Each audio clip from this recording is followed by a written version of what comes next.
Hi, I'm Connor Pendergrast, and welcome to episode 6 of Support Stack.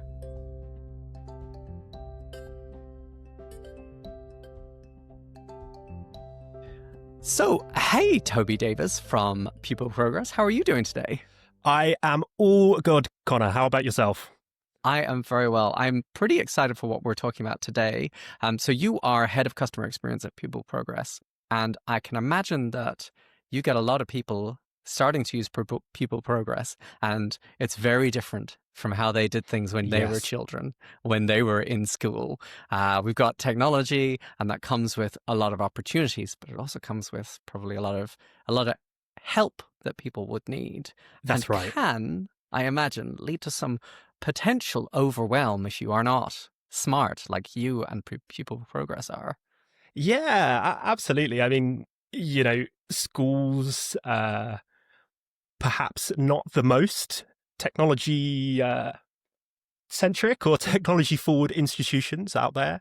And so before using Pupil Progress, a lot of our users will be, tracking their assessments, their attainment on Excel or Google Sheets, or in a lot of cases, a pen and paper, which,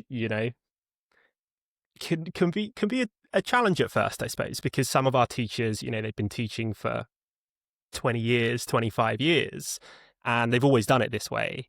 And so, we come in with Pupil Progress, really sort of powerful piece of software, which is all well and good, but, this is what they've been doing their whole career. Why change now? Sort of, et cetera, et cetera. And so, yes, certainly there can be some kind of challenges in adoption from that point, just in kind of an audience that maybe is less excited to learn and use new technologies, I suppose. And so, one thing that we do have as well is all of that kind of potential resistance is turned up to 11, so to speak, when they have mock results that need to be in, or, we're coming up to exam season and we want to do the sort of last of the tracking and analysis of the class's attainment,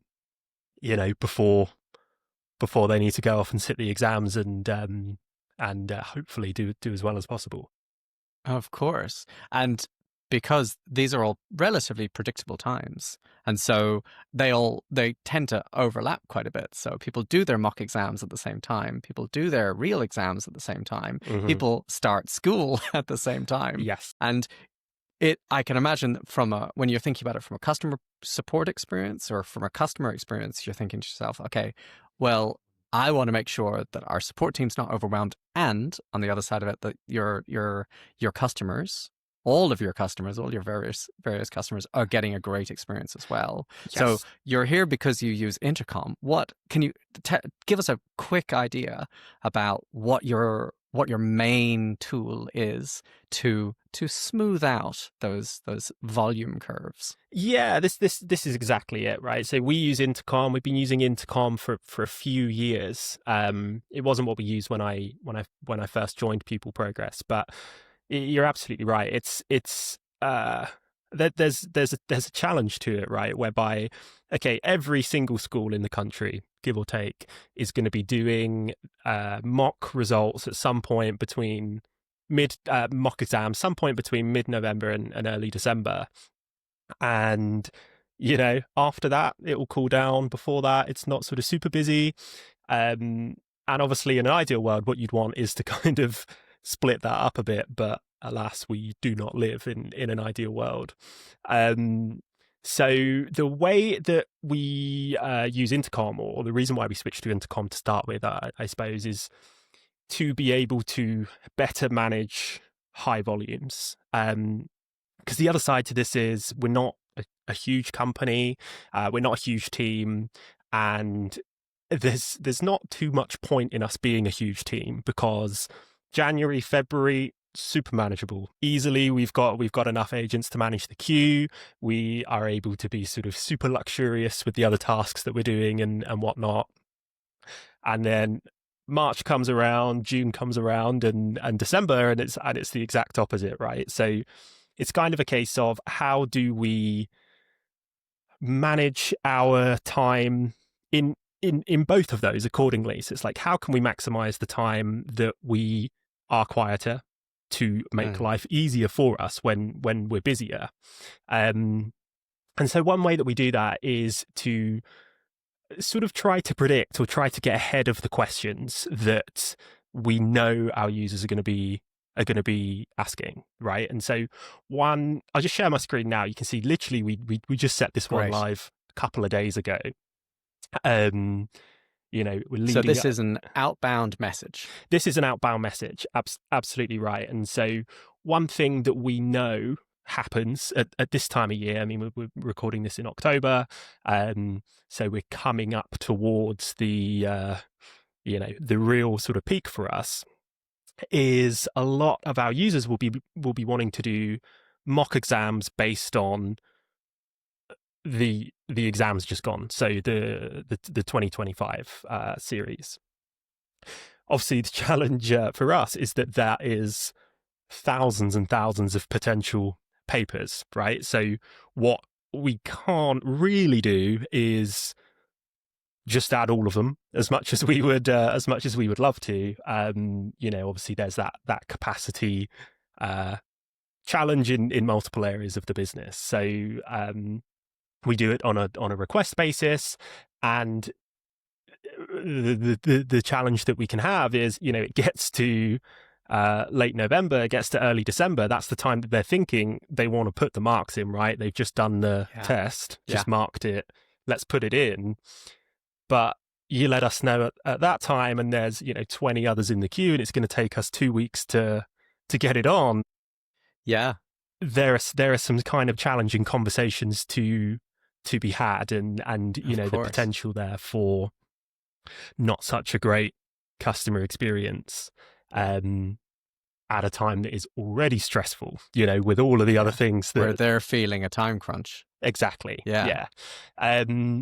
So something that we really try and do every year, you can see, this one went out to about just under 3,000 users, is try and preempt those as much as possible, right? Now, to an extent, there's always going to be some people who, either forget, or they don't see this one, or they do end up coming in at the end of November asking us to do it. And, we try and sort of handle those situations as and when. But if we can get as many of those beforehand, right? If we can get our users, our teachers thinking, oh, I am going to want to do the AQA geography paper 3 for my mock next month. Yep. Let's send it over now. Let's get it on there now, and then it's just ready to go when they when. Yeah, and I guess the advantage of a proactive message as well is they don't, to a certain extent, they don't even have to be thinking that far ahead, because based on what I'm seeing here, this is a chat, so they get this message when they're in the context of using Pupil Progress anyway. Yes. So the next time that they sign in, they see this message, and they think to themselves, "Oh, I do need to request that. I wasn't even gonna think about what I needed to do for 2 weeks. I'm glad they told me now. I'll get my request in." That's absolutely right. I think, and what you've touched on there, I think is so key to this, right? Where, I'll be fully honest, I am a bit of an email hater, or a self-confessed sort of email hater.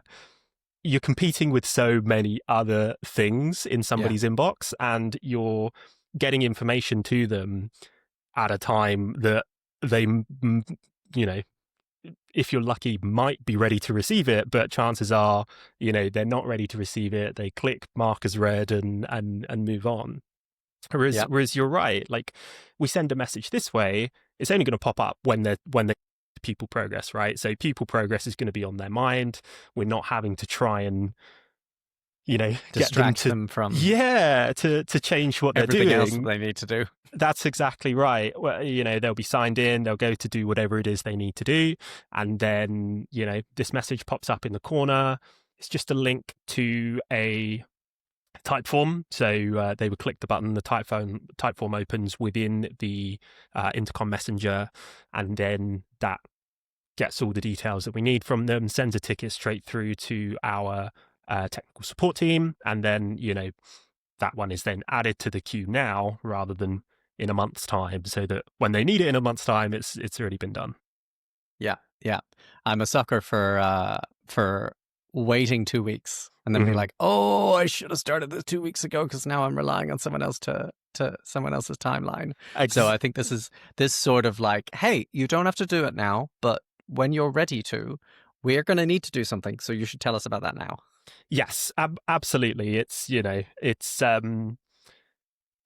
because as we all know, and I've not been a teacher myself, but I can only imagine there's 1,000 different things to be thinking about at any one time, right? You're absolutely right. It's so easy to just kind of slip your mind, or like, oh, I've been meaning to do that, and then a week goes by, 2 weeks go by, and then all of a sudden I need to do it right now. Yes, I need to do it last week. Yeah, exactly. And it's like, I do that in loads of things in my personal life, and so we acknowledge that's going to be the case, right? It's unrealistic to say when it gets to November or December, like we can't really say, oh well, you should have let us know a month ago, because it's like, well, yeah, but they didn't. They didn't. They still need to do it. Exactly. This is the situation that we're in now. So it's, by hopefully getting ahead of that, it makes it easier for our users and also makes it easier for our team. Like, of course, I think that's something that, is equally important, is that November, December period is stressful for our users, but it's stressful for our support team. They've got, of course, chats coming out the wazoo and things to do, and just stress levels are higher, and so anything that we can do to stop those kind of more confrontational conversations from happening is a big plus. Yeah, because for looking at the details here, it's been sent to 2,800 people, but that doesn't mean that everyone's seen it so far, because that's just the people who could see it when they're signed in. 4% of those people have seen it so far. So what you're doing is eking it out over a longer period of time, so that there's a more even spread of requests ultimately for uploading the past papers, which is really, really helpful. That's absolutely right. Yeah, and where we are at the moment is coming up to the October half term. Some schools who use Pupil Progress this will be their last week. They'll be off next week. Some, it's 50-50. Some will be the week after. So you're right. What we're trying to do here is just catch the last week of term, right? The last time they're logging on to Pupil Progress before they can sort of switch off for a bit. They see the message, it pops up, and might as well do it now. Exactly. Yeah. And for a lot of our users, they might not need to do anything, right? Hopefully at the very least, it's getting that on their mind. And, of course, the good thing for us is if one maths teacher asks us to add paper 1, then every other maths teacher can also then have that. So that's great. Hopefully, even if one person from that cohort of user, I suppose, that kind of who teaches that qualification, even if they forget, hopefully someone from the other side of the country who teaches the same course will get it. Interesting. Okay, so and then I noticed in the rules, which is where you set who actually gets the message, you've got to set to dynamic audience. And so that part means if someone starts using Pupil Progress next week and they fit all the other criteria, then great, they get the message as well. It's not static and defined, which is helpful. And then leader of has any value. That sounds like something specific to Pupil Progress. Is that right? That's right. Yeah. So that is a custom property that we have. I'll actually show you very quickly sort of what we're working with a demo example I've got here. So you can see here is one of my numerous demo accounts.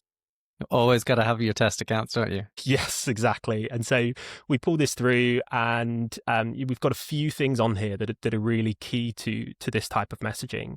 So the one that the message we were looking at a moment ago is based off of this property here, right? Leader of. That's something that pulls through directly from our platform via custom Mm. integration. And it will just tell you what, if any, subjects this person is a head of department for, right? So if this was a real person, we could see, okay, they are leader of health and social care. So, as a subject leader, they will have responsibilities like adding the assessments, getting the kind of admin stuff done, Mm-hmm. that if they are a teacher of that subject but not the subject leader, they won't need to do. Someone else will do that for them. They just Yeah. need to go on and put the marks in. So when we set our rules, or we set our kind, we're creating the audience, we don't need to send this to everybody, Yeah. because the majority of our users, if you think about, say, a maths or an English department, there might be 10 teachers but only one leader. So only one person needs to do this for everybody else to be able to do their work. Super.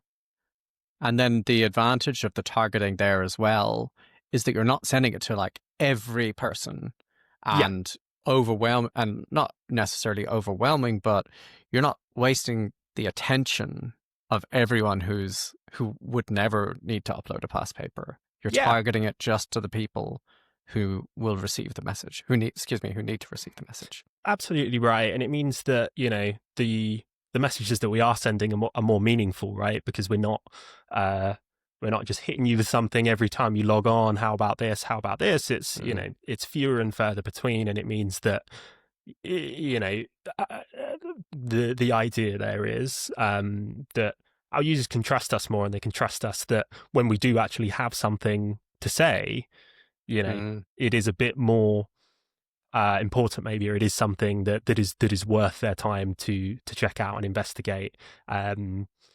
Because it can be easy. I know, certainly, if you're getting too much communications, too much from a certain platform or business, then you can Yeah. just switch off. Absolutely. So, okay, here, try this for a segue, Toby. Yeah. So we've been talking about proactive messaging. Hmm. So these outbound messages. What about someone who might be already talking to you and Yes. giving them more things for them to learn from? Someone who's talking to support team, for example. Do you have a way of giving them even more help and further engendering their trust and educating them on how to use Pupil Progress? We do. We certainly do, and I think it's almost, you've kind of got two sides of the same coin to an extent here, right? Because we, for lack of a better term or lack of a better way of putting it, what we're trying to do is, you know, mean that our users sort of don't have to get support as often, or they're getting fewer sort of human support. It's better for them because they just know how to use the platform. They're not having to ask us. And it's better for our team because, again, at those kind of crunch points, they can focus really on those users who are, having problems or really need our support. So I'll just share my screen here as well and just sort of show you this. Now, this is set up as a workflow in Intercom, so not a proactive message, and this is all something that is completely manually triggered. So it's not an automation. We're not doing it. You can see the audience is anyone who we choose for it to be. It's not something that's being sent out automatically. But this is a tool for our team to really lean on and try and sort of push our users in the right direction in terms of their kind of knowledge and understanding of the platform. The way that this one works, you can see, is we've got lots of these different kind of resource pack tags set up on Intercom. So you're asking me, how do I publish student reports on the app? Well, it's not that hard to do, right? Or it's quite a straightforward behavior of the product. So, okay, well, what I'm going to do in our chat is probably answer this, right? You're saying, how do I publish Mm. it? Maybe we have a macro, maybe we have something or other that means you're getting this information. okay, you know that, and that's great. But what happens when you want to delete one? You've Of published it, course. and there's a mistake, or it's old, or whatever it is, and you don't want parents to see that anymore. Well, you'd probably just come back on the chat, and you'd come through to one of our team again, and we'd I'd do say, this. Toby, I created I published a report, but I was only trying to test it. How do I delete it now? Exactly. Exactly. And so what we could do is, I could answer that question again, and we could kind of have that loop of every time, you've got a question, you come through, we answer it, and we go from there. Or, we can try and again, kind of as we spoke about earlier, be proactive in saying, okay, here are these other things that you probably will want to know as well. You'll probably want to know how to delete a report. You will probably want to know how to send out invitations. You'll probably want to know just more information about the app generally. Let me share that with you now. You can have a look through, and then it's a win-win. It means that we're able to handle our volume and capacity a bit better, and it means that you as the user are more empowered, more confident, and just have a better experience on the whole. Yeah, this is fantastic.